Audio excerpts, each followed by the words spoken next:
I think the algorithm pushes the messages they want to send. And if this is what the algorithm is telling people right now, don't even try to save up to buy a home. Don't even try to afford one. Don't even try because of this, that, and the other. The American dream is dead. Don't even bother.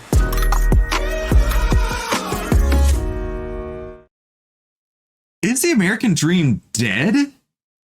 When I read this, I was like, oh, man, there's a lot going wrong out there right now. And I really didn't think about how Gen Z has basically thrown up their hands about ever owning a home. Gen Z is basically saying, I'd rather rent a luxury apartment than even consider buying a home.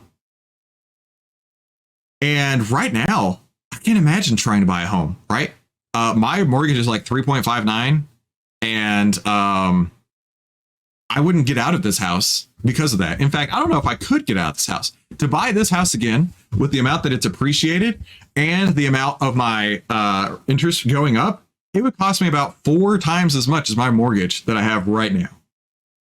And that kind of prices a lot of people out.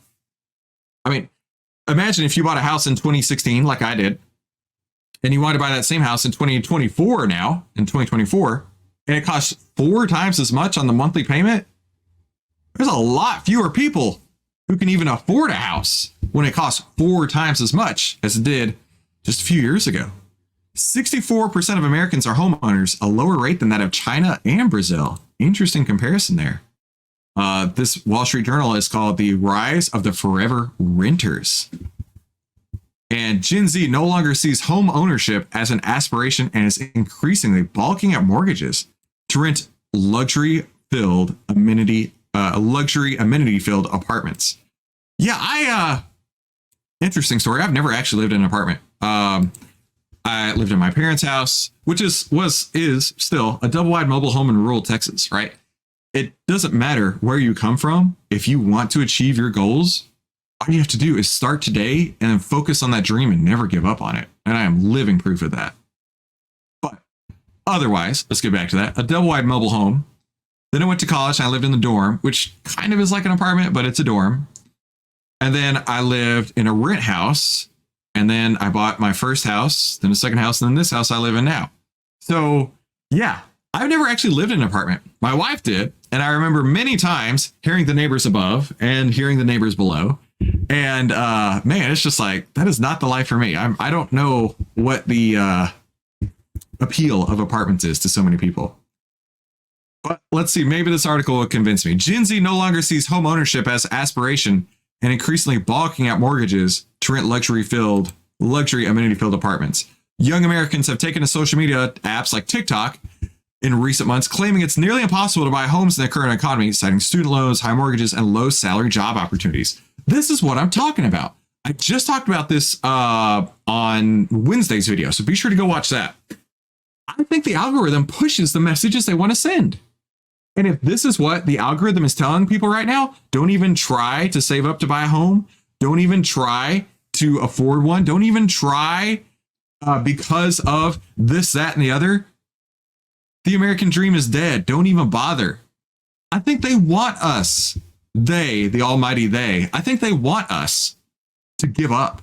I think they want us to own nothing and be happy. Or at least that's what the algorithms push, which is a scary thought. The Wall Street Journal recently revealed that homes in Scranton, Pennsylvania are listed at a median price of $179,000. Now, with a $150,000 30-year mortgage at a 7% rate, the average monthly payment would be near $1,000, right? So it's about $180,000, and you do have to put some money down to get this mortgage, right? So it's about $1,000 a month payment.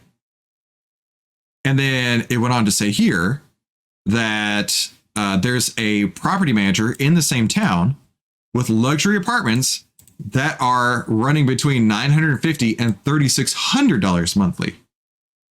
All right, hear me out. You can own a home, which historically has appreciated in value, for about $1,000 a month.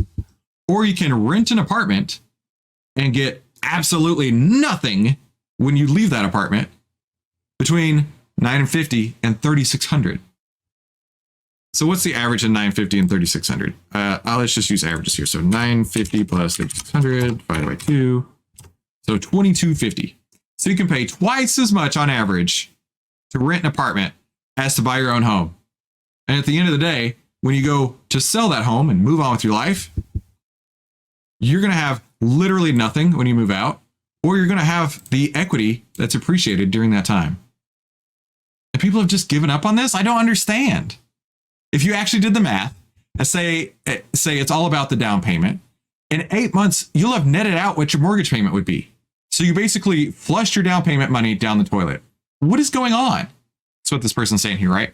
If it's the $2,200, so it's a difference of $1,200, right? So $1,200 difference times 8, that's, nearly $10,000. If that's what your down payment was going to be, you would have made that back in 8 months.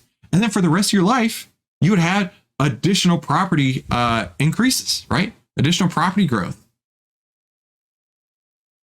And this person says it's the mentality of I want it now, coupled with chasing a nice living space from the hassle of upkeep. And that's contributing to the decision not to grow a sizable nest egg through a home. This is not a financial thing. It's a cultural thing.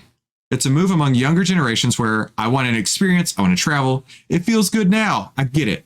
Yeah, it feels good. But 30 years down the road, you're going to be saying, what happened to all that money? What went over to that guy? It went over to people like me who were smart about their investments, who were smart about their financial decisions. This person admitted it's very difficult to buy a home right now. No doubt about that, when considering the economy and the fact that these low mortgage rate home owners don't want to sell. Yeah, exactly what I was saying. You could buy my house, but it would cost you 4 times as much as what I bought it for. But just think, a few years from now, it'll be 4 times higher than that. And I don't understand these people, right? If it's all about the down payment, save for 8 months, and then you've got your down payment. And then you've got the rest of your life to accumulate those gains on your equity there. So let's take a look at what the AI trading data is saying about DR Horton.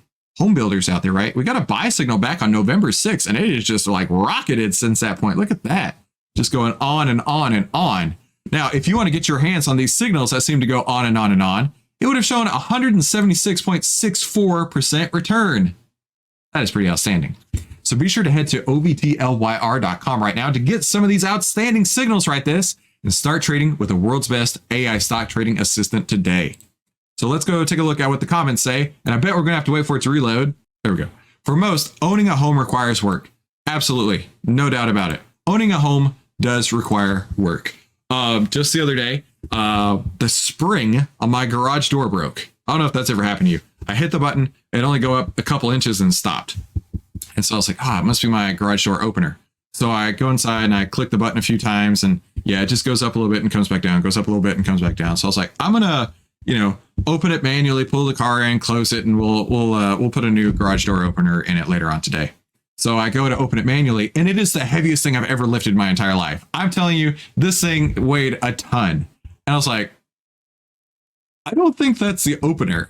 And so I Googled it real quick, like a good millennial would do. And of course, it was the spring. And the spring is not something that's DIY-able. I'm pretty DIY. I like tinkering with things. But they were like, yeah, this is not something you can DIY. Basically, people die every day from trying to work on the springs in their garage. And I said, you know what? This is one time I'll pay a contractor. I had a contractor come out, $600 later, my garage works again, move on with your life, right? And for most, owning a home requires work, and stuff like that just happens, right? Simple repairs around the house require know-how and skill and physical yard work too. That generation, the ones that followed, want no part of this. I guess you could say that, right? Yeah, it's not so much fun working on your house, but it's also kind of fun to have projects, right? In fact, here's a project I just went through. My wife's mom just passed away, and we're cleaning out her house, which is such a pain to have to clean up in a state. But we found this box of silver, like actual silverware.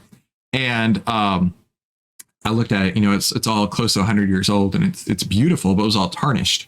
And so I looked it up on the internet, the easiest way to do it. And there's actually a chemical reaction where you take aluminum foil, put it in a pan, heat up the water in the pan, and add baking soda and salt. And then you put in the aluminum, and the sulfur, which is the tarnish, actually likes aluminum better than silver. So it will lift off the silver and go over and sit on the aluminum. And I went through all that silverware for, I don't know, maybe 30 minutes or so of my time. And it was such a cool project. It was straight up a science experiment. But yeah, there is absolutely work that goes into owning a home, right? There's just all these little things that you got to deal with. And this person says here, my 29-year-old son and his wife bought a home 3 years ago. Neither of them has a college degree, but they know what a budget is and how to work hard and avoid debt at all costs. The house appreciated $45,000 in 10 months. And I shudder to think how much cash they would have dumped on a landlord since that purchase.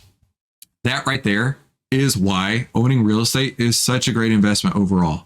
I don't want to deal with being a landlord to lots of tenants, right? But I do know ownership of a home can be incredibly lucrative if you just plan to sit there and own the home outright. You can make a ton of money with very little to do. The YouTube algorithm continues to suggest one of these two videos for you, and I think they are going to be outstanding because it knows exactly what you like to watch, and it knows you're going to love watching one of these two. Thank you so much for tuning into today's Outlier Live. I will see you right back here on the next episode.